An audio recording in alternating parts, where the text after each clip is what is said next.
Yeah, thank you, Jake. Very nice big thumbs up there from Jake. That left thumb's working well. Welcome to A Podful of Saints +1. The two ex-Saints are myself, David Tavener, and Lee Wood. Evening, Lee. Good evening, David. How are you, my friend? Are you well? I'm very well, thank you. You've got a nice shiny top there, and we were discussing off there. This one is about the 1800s, we think. And the +1 is Jake Ellacott. Good evening, Jake. Good evening, Dave. Good evening, Lee. Nice to be here. Jacob. How are you, mate? I'm not bad, thank you. How are you, mate? Your ear's been burning. No. I see Twitter has erupted over the last week or so. What have you been doing? Upsetting everybody again? I am innocent of all crimes. I'm the most innocent person in this call, I think. I mean, oh dear. Anyway, Yeah, carry on. As far as some are concerned in the club, anyway. Right. So obviously had a match last night. Should we talk about it while we're here? Oh, might as well. Something strong. We played Hemel Town, a 1-1 draw. I've never heard of them. Do you want to start, Jake? You were there.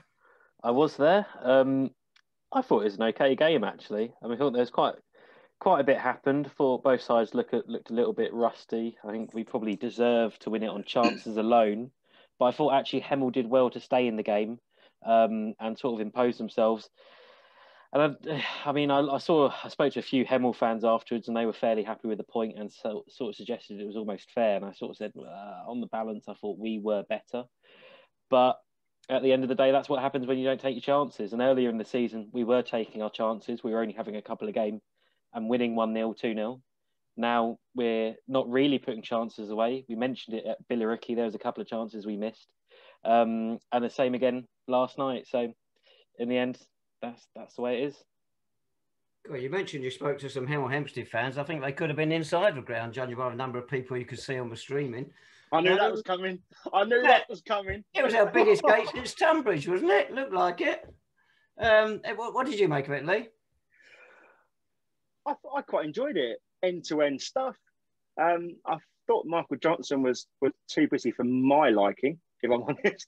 Hemel had some good chances, but I think Jeffers could have had a few for us, if I'm honest. I thought the penalty was soft. But on the whole, I thought it was a really, really decent game. End-to-end stuff, last-ditch tackles, the sort of thing you want to see in like a local derby game. Interesting to sort of hear Tom Bender speak afterwards about how the fans can really help sort of ignite a fixture like that. But I thought the players did well. I thought there was some good football at times. I thought a few of our players looked a bit leggy, if I'm honest. But as you would appreciate as well, given the fact the inconsistency of the fixtures, that was always going to happen. Those first 30 seconds, incredible, wasn't it? Michael Weiss, Hemel defender was asleep. Mitchell Weiss, as Michael's brother, I suppose, won the ball, pulled it back for Jeffers. A great intervention by Steer. But down the other end, Chris Paul. Well, I got that one right. He should have stuck that away, shouldn't he? And there wasn't even 30 seconds gone. I can't believe he missed it, but it sort of set the tone, didn't it? I said a few times in the commentary for anyone that was unlucky enough to be listening that it's quite a frantic game overall.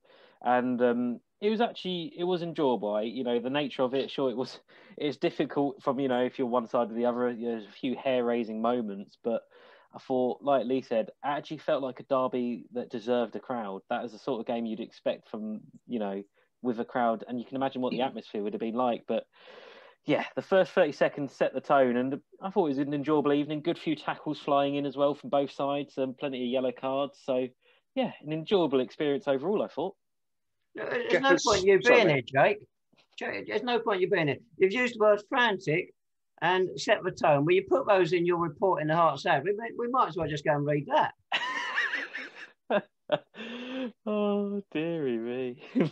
What about, we had James Colocci had that header off the line, and Tom Bender had a header which knocked away as well. Jeffers almost poked that one under the keeper or through his legs or whatever. So yeah, Hemel, I thought they looked good on the counter attack, but I think as you both sort of suggested there, we probably had the better chances overall. Yeah, and I think can I ask something? Do you think the disruptions of the fixtures is going to cost us ultimately in the end? I'm not saying that we were going to go up as champions. I wasn't going to say that at all. But there's that continuity there that needs to be addressed. And do you think these interruptions are going to be the downfall of us? I think it's one of many factors, Lee, but it affects all the clubs, not those that don't want to play anymore. They've solved that problem. But one of the other factors, clubs which are playing and don't want to are sticking out weakened sides. They're under 23s or whatever, or any kids that are passing by. So you're getting a mismatch. It's not a level playing field anymore. It's pointless season at the moment. But yeah, you're right. Of course, stop starting is not helping, is it?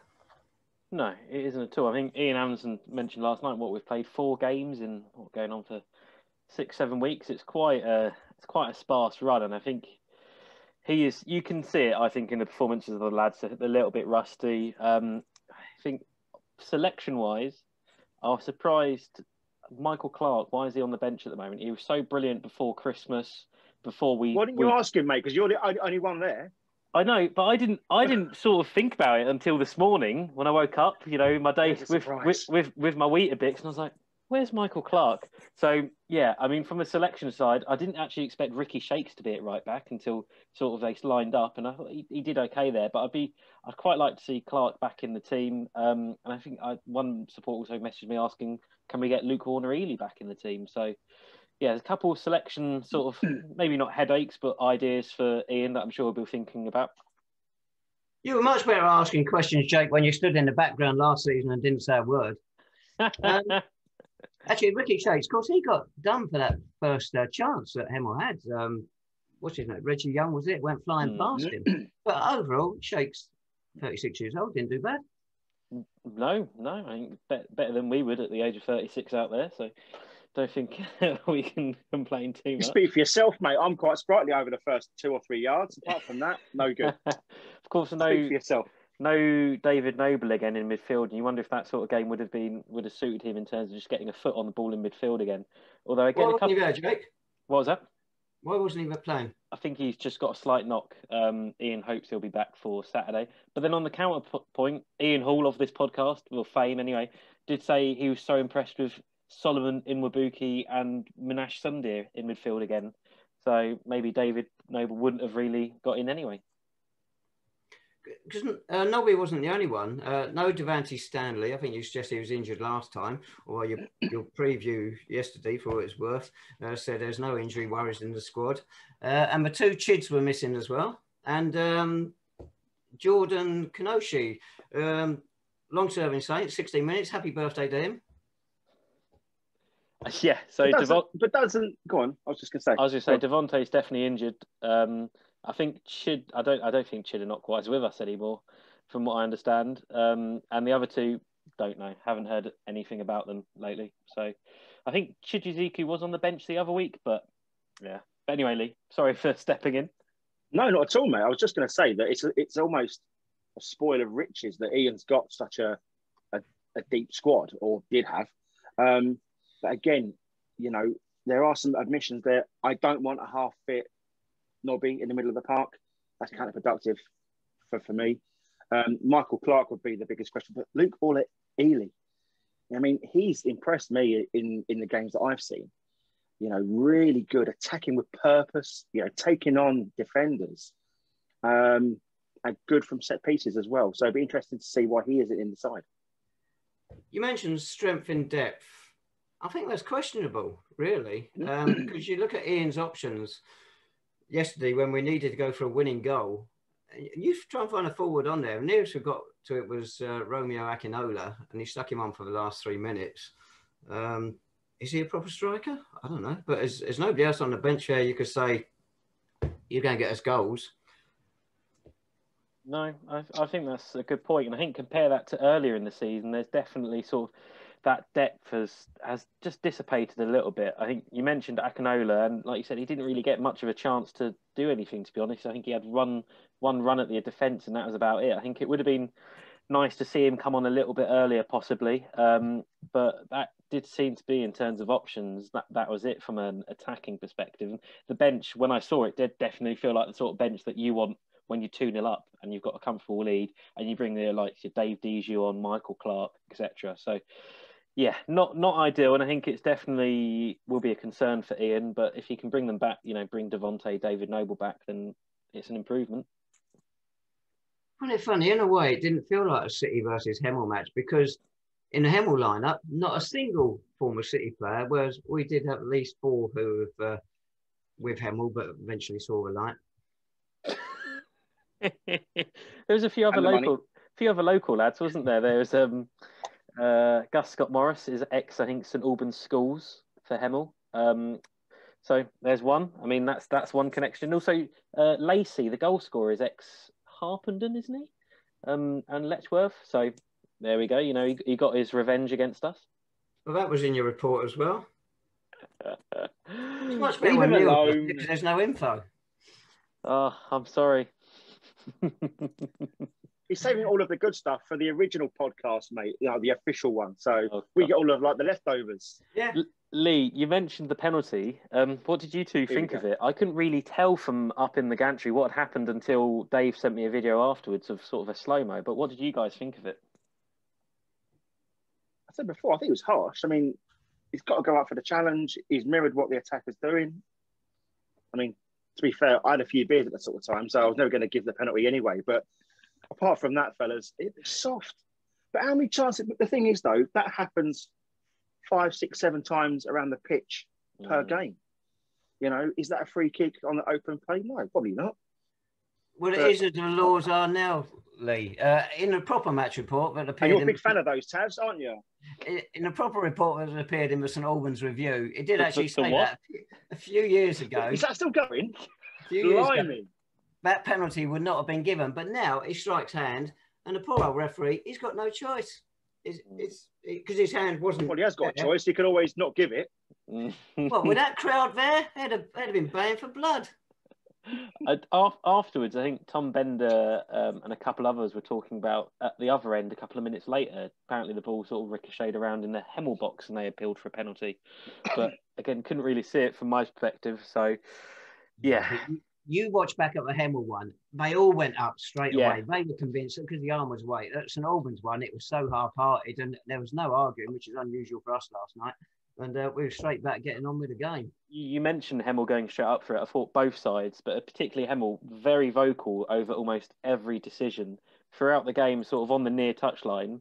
The sort of Samir Carruthers, Bernard Christie, etc., were constantly in the ear of the lino, telling him that the referee was effing awful, making effing awful decisions, that he doesn't know what the referee's doing and the lino needs to have a word.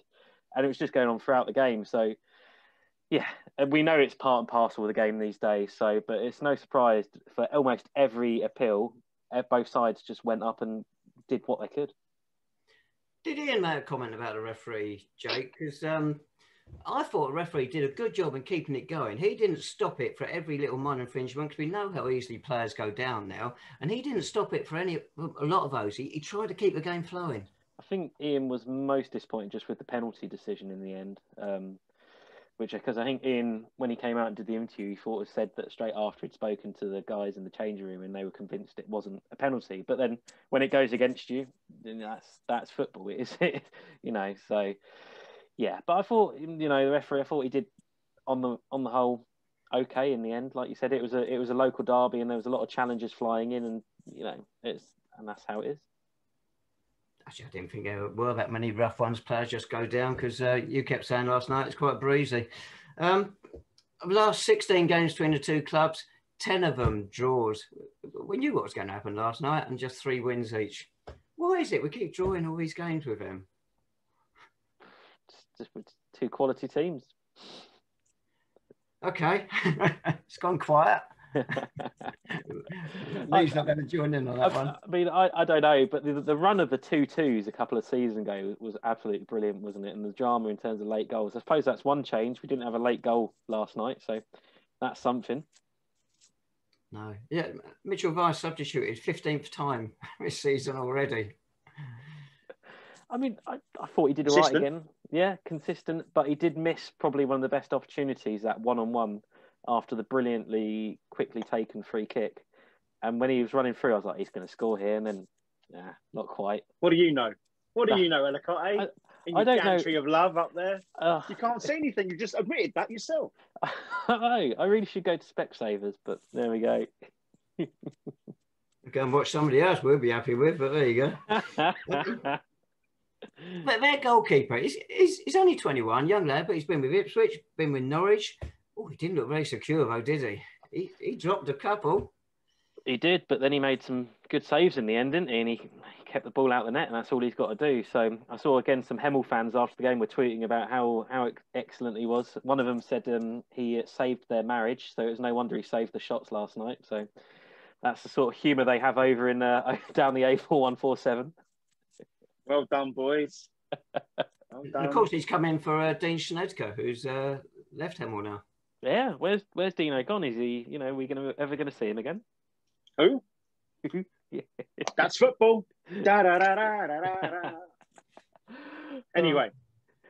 Right. I want to touch on the substitution. 87 minutes. 52 substitutes we've made this season. 40 of them in the last 10 minutes. 27 in the last 5. It doesn't really give them much time to have an impact, does it? No. I think it'd be nice to see some changes a little earlier, but like I think I've spoken to Lee about this before. That's just the way Ian works as a manager. When you get to how many years has he been in football? Playing, let alone managing. He knows a lot more than us, and he's not going to change as well his style of substitutions when he does them. So, as much as I think fans beg for them and want them, we know Ian's not going to give in or change his tactical approach, is he? Yeah, we're not alone in that either, is it? A lot of clubs, they seem to leave it late and put a lot of faith in this poor little lad who's got to go on and change the world. In the match day programme last night, which is available to download, Levy said on there, we want to continue the rest of the season, but we know it's going to be stop-start again. You spoke about it earlier. Next Tuesday, Slough Town. That's not going to be on. No, at the moment, we just don't know if we're going to play. At least Saturday with Eastbourne, it looks like they will be fulfilling the fixture. But after that, it's just sort of, you just don't know. And the Dorking manager, Mark, I think it's Mark White, spoke today. He said he expects an imminent conclusion to the season. So, probably within the next week. And he's already sort of laying out his plans for legal action. So that's sort of where we are in terms of the league from other clubs. So, I mean, I spoke to a couple of other volunteers last night at the ground, and it did feel like very much a sense of today, Hemel last night and Eastbourne on Saturday, probably going to be our last 2 games until don't know when. Mark White say on what grounds legal action? He went into quite a bit of detail, so you can watch it back on the Dorking Wanderers Twitter feed. Sort of a question, the sort of validity and legality of the resolutions, and in terms of the votes going from the current setup of primary 4 votes for the National League South to giving every club a vote if one of the resolution passes. He's also wanting to he suggested possibly setting up a legal injunction against the decision until it's reviewed further. So I think it's all going to get very big mess. But I did see someone on the Conference South last week forum said that South Shields went through exactly the same processes last season when their season was null and voided. And the FA and their league didn't pay any interest at all. So it's going to be a difficult sort of process, I think, for those clubs that want to legally challenge it. Mm. Can I just jump in there, fellas? It's obviously our club have sort of taken some hits over the last week or so with regards to fixtures and how we've announced them and how we've reacted. Obviously, this is a chance now, Jake, especially in your role, to sort of for the club to sort of almost defend itself, because we have been getting some flack, and it's just a matter of, is it now going to be panning out on Twitter? Is that now how the season is ultimately going to sort of end itself, rather than in meetings and sort of Zoom calls between the people that actually matter? Is it now going to be chairman or owners taking to social media, calling out other clubs or condemning other clubs, or super backing their own clubs? I mean, it's just a sad state of affairs, really. And I just wanted to know how the media team in particular have reacted to the amount of stick that City have got over the last week or so. Well, the flack we got last week, Lee, because in my eyes, we'll come to somebody on the inside in a minute, little Jake, was because of our appalling lack of communications with supporters. It's been going on for ages. It's got even worse this season. There should have been updates going on that website saying, we're aware Dulwich don't want to fulfil their fixtures. We're in communications. Just to suddenly put something out on their Monday night, so I'm told, to say we are playing Dulwich tomorrow and that's it. That wasn't right. There should have been something to say, you know, we're talking to Dulwich and this is where we are at the moment. Jake? Yeah, I suppose from a sort of media team perspective, that from my perspective inside the media team, I can't speak for everyone, but sort of it was what just I'd heard from sort of the club was we're still planning to fulfil this fixture on Tuesday night. So, I mean, I suppose the thing is, we don't know what sort of high level discussions are going on. So I know the Dulwich chairman did tweet something, didn't he, in response to the tweet saying he'd spoken to Lawrence, I think, a couple of days earlier, I think. So we don't know what's going on with those high level discussions. I do agree again, I am a supporter of the club, and I have said this on the podcast last week, and again, I've spoken to a couple of volunteers last night, that supporters of all clubs are the real losers at the moment in terms of not knowing what the situation is going on with the league, what's going on with their clubs. Are they going to be playing next week? Are they not going to see football again till August now, or even September? So I agree from a sport perspective, it needs to be clearer. And I think overall, again, Lee, you talk about that sort of the arguments on Twitter. I wonder if a lot of it does come from the lack of leadership, again, from the sort of the National League board and what's going on. There's just, the whole thing is just a big mess, and it's just such a shame, and it's upsetting because, again, I've seen a few people talk about the non-league family. Of course, it's a cliche. It's a cliche, but we have seen that before, and I think it is a huge part of non-league. Going to the grounds, enjoying a beer with opposition fans, etc. And there is that family sense that we're all in this together, and it's lacking at the minute, I think. But with regards to the Dulwich game in particular, were the club surprised by the backlash, especially given that the Dulwich chairman himself sort of waded into the equation? Were the sort of club where Lee and yourself and Michael and Lawrence, were they particularly sort of taken back by the fact that there was such a barrage of backlash? I haven't heard anything else from anyone else inside the club in terms of response. There's sort of no real talk of it. From my perspective, again, I was surprised by the amount of it, and also there was some real anger from Dulwich fans, sort of, which it got quite unkind at times. Sort of, there was a couple of veiled threats towards the club, and I was like, this all seems a bit unnecessary. So, but that is social media. Lee, we've been involved with it since day dot, and it is an extremely toxic place at the best of times. There's always going to be that sort of abuse and etc. And yeah, so the whole thing, I think Dulwich, us, Dorking, etc. I think, and especially fans, just want decisions and leadership. We just want to know what's happening. And at the moment, it's sort of just a situation of so many different opinions. A lot of them angry, a lot of them upset. What's happening next? So yeah, it's a bit of a cesspool at the minute, sadly. Certainly not getting any leadership from the National League. They have not come out of this at all well. In fact, for the last year, their communications and even their decision making has been abysmal. Yeah. And we know with the funding, they didn't say at the start this is not guaranteed another load of money later in the season. Where they knew that was a fact, and they should have said so, and they didn't. So they caused a lot of the problems themselves. Yeah. Hey ho, there we go. Now, earlier today, Lee, you mentioned about Ian Allinson, his 5 years, first 5 years with the club last Saturday, and you thought we should all name 5 players from these 5 years. Now, your idea, we'll let you go first. Well, hang on a minute. Hang on. Before you throw me under the bus, Mr. Tavener, it was just an idea that a supporter had. Because he said, as much as he loves to hear us talk official waffle, it would be good to have some light-hearted stuff as well. I'm not saying it's any less or more worthy than what we already chat about, but no, I just thought Ian Allinson, 5 years in the job, let's have his sort of best 5 players who played under his tenureship. That was all. Go on then. Well, I'm gonna start with Junior. Don't get me wrong, he's no Ansel Boucher, but he's probably the most powerful. What's better? he's probably the most powerful striker, most threatening striker that we've had under Ian. Ben Wyatt as well, fantastic player. Yeah, sort of left, didn't he? He sort of he had such aspirations to go higher, and then he goes to Sutton, because, which is just quite random. Who, what, half 20 odd games away from playing in the Football League? Well, that's not bettering himself at all, is it?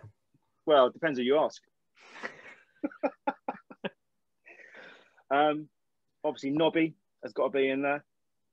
I think, after him and James Comley, two of the best central midfielders the City have had for a long, long time. But then you can sort of go down the, Tom Bender, of course. No, Bender was here already. Can't have him. No, I know he was. But ultimately, Tom Bender joined for the lowest off game in the trophy, and then Gray and Golds resigned that same game. So I'm not exactly,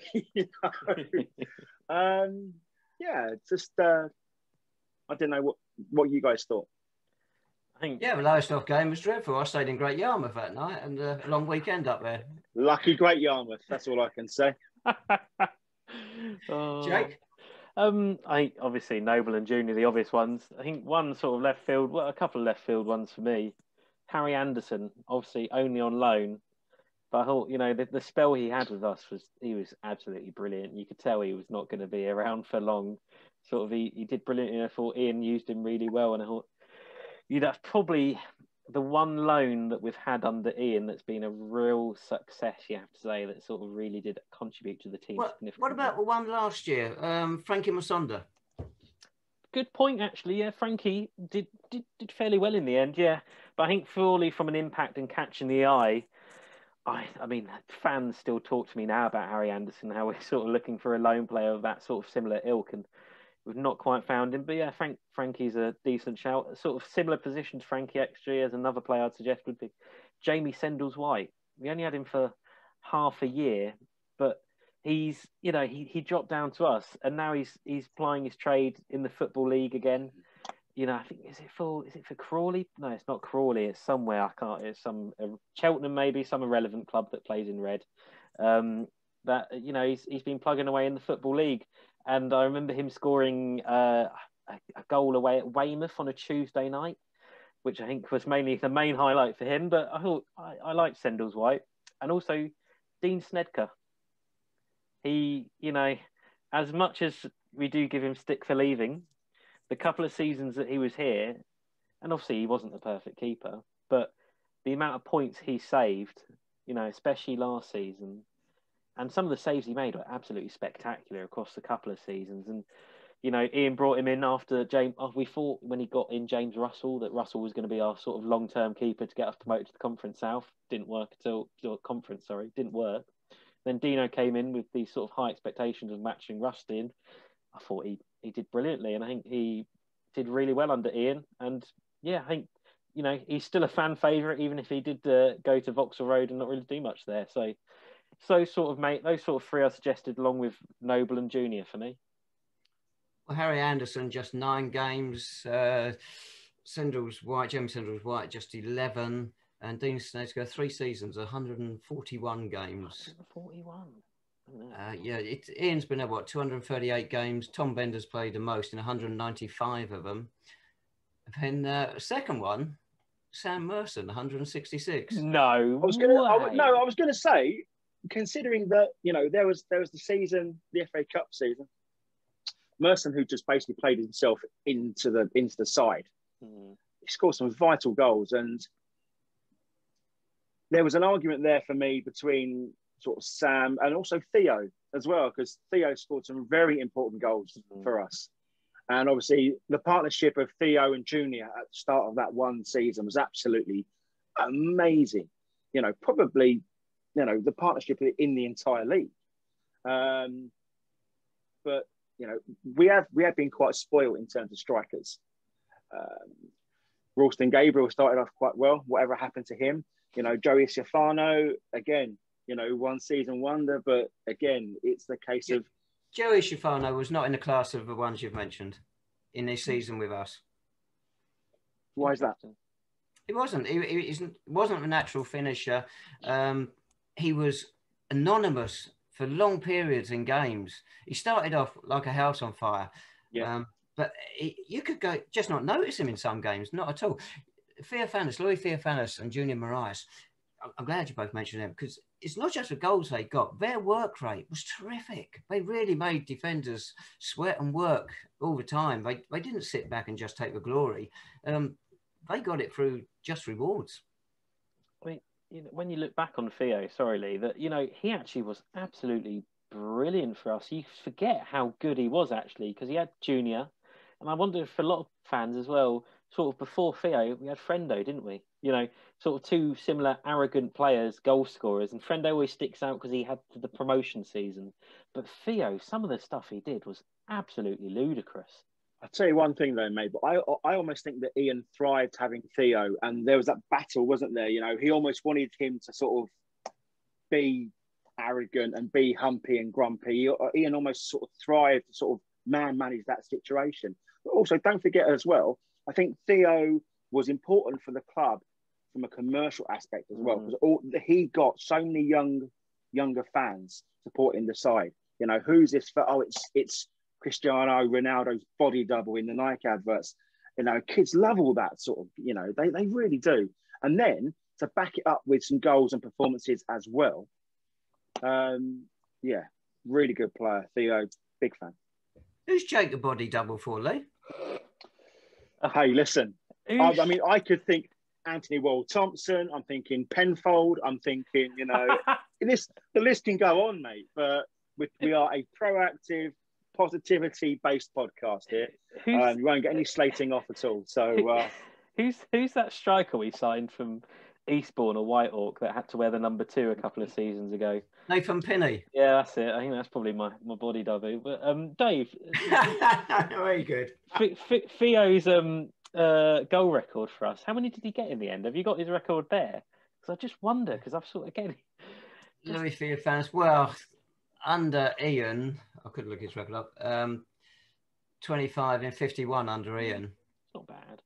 And can I just get back to your point about Joe? Was it the fact that it wasn't the best season for us, so maybe he was a good player in a poor side? I mean, I sort of liken his impact to Reece Morel-Williamson, a really bright start in a Saints shirt. But I think the thing with Reece Morel-Williamson, and maybe a little bit, because Joe got injured, which is unfortunate. But once you got found out and how to play him and how to mark him, it was very, very easy to contain. And I just didn't know whether that was an option for why you didn't rate Joe as highly as the other strikers. Like I said, he was anonymous, and Ian did mention it quite often, and which is why he kept taking him off. He just felt he wasn't contributing as a team. His first touch wasn't lethal, which you need around the box. But he gave so much promise at the start, didn't he? Because he looked so sharp and everything. But maybe you're right, because the team wasn't strong enough, so we didn't see the best of him. And you think a move to a club like Haventon Waterlooville, it's got to be good for him, because a bigger club, they're looking to really push on. So he's going to, we thought, have a good side around him. It's not working down there this season, but this season is a stupid season anyway.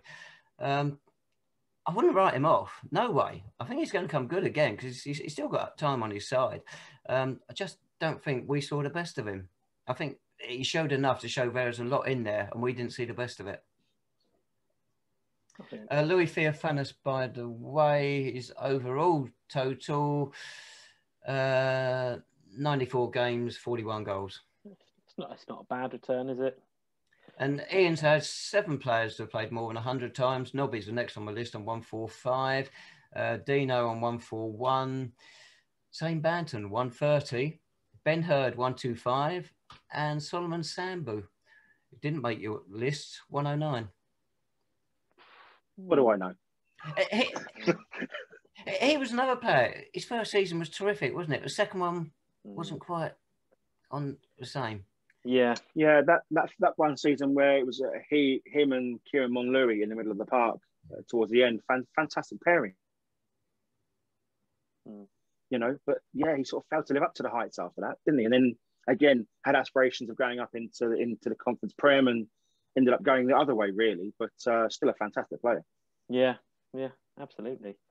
We've been talking a lot. We've only got 3 minutes left. We have. I want to chuck in one for you. A lot of the clubs have got plastic pitches in our league. 8, I think we said, didn't we? Hemel are one of them. They've got the worst home record in the whole of the division, so they're wondering whether it's working. But 3 of the top 4 sides are on plastic pitches. Now, you could chuck lots of things into a mix. Would you want a plastic pitch down at Clarence Park? From a footballing perspective, no. From a perspective of revenue and income, definitely yes. Imagine a 3G pitch in the middle of St Albans. That'd be absolutely brilliant. But from a footballing perspective, it's always, in my opinion, much better on a proper pitch. You know, I think we've seen as well, Dave, we always remark on the away trips we go to, the differences in the quality of 3G pitches as well is unbelievable. And we all saw at Hendon in the summer, that game was atrocious. And I think that was thanks to the pitch. So imagine if we got that at the park. I mean, that was absolutely awful. Yeah, Billericay's was good. Yeah, to be fair, yeah. I don't think it particularly affected the game too much, but no, you've always got to prefer grass, haven't you? I mean, that is what you want to play football on. You a fan of them, Lee? Not at all, mate. Not at all. I mean, it's a leveller. If you're a crap side and you've got a 3G pitch, then it's a leveller for any sort of good side that's going to come down and play football. But apart from that, mate, no, not at all. Not at all. No. All right. Okay. How long we got, Jake? 2 minutes yet. Oh, you can give us an in-depth preview of Saturday's match against Eastbourne Borough. Well, we're going to win 5-0. That's easy. The game down at their place was very tricky early in the season. I think we pretty much scored with our only shot on target. So, and they've really shot up the table in recent weeks. So it's going to be a really difficult game again. It's going to be, I think, similar to Tuesday night. You've got to take your chances. That's going to be the difference, I think, on Saturday. So that's your preview then? No news about their players or anything? No, I think Sergio Terres is still assistant manager. But I'm going to go 2-1 Saints as my prediction. 2-0 for me, Tavs. How many? 2-0. 2-0. Right. I do want to mention before we end, there's a brilliant group of Saints supporters that are raising money for a St Albans charity. Earthworks is a brilliant charity. They're a brilliant group of fans, and they've raised a ridiculous amount already. They're walking the distance between St Albans and the twin town in Germany, Walmatia. I don't know if that's how you pronounce it. They'll probably have a go at me. Worms. Heathen. Worms. And you can donate via Lewis Wynn's Virgin Money account. So it's virginmoney.com Well done, boys. / Lewis Toms. So that's LEWISTOMOS. And yeah, that's to a brilliant St Albans charity, and they're a great group of Saints supporters. So yeah, well done, boys. Good luck. Of course, some of us have seen us playing Worms. I think they have as well, haven't they, Lee? They've all been over. So they haven't seen us play, but they have seen Worms over there. So, but yeah, and on that, that'd be the beer though. Yeah, and on that surprisingly positive note, guys, I guess it's time to end. If anyone wants to get in contact, they can email us. And yeah, from us, I suppose it's goodbye, everyone. Right, see you next week, gents, for the start of a long, close season. See you later, everyone. Positivity. Take care. Bye.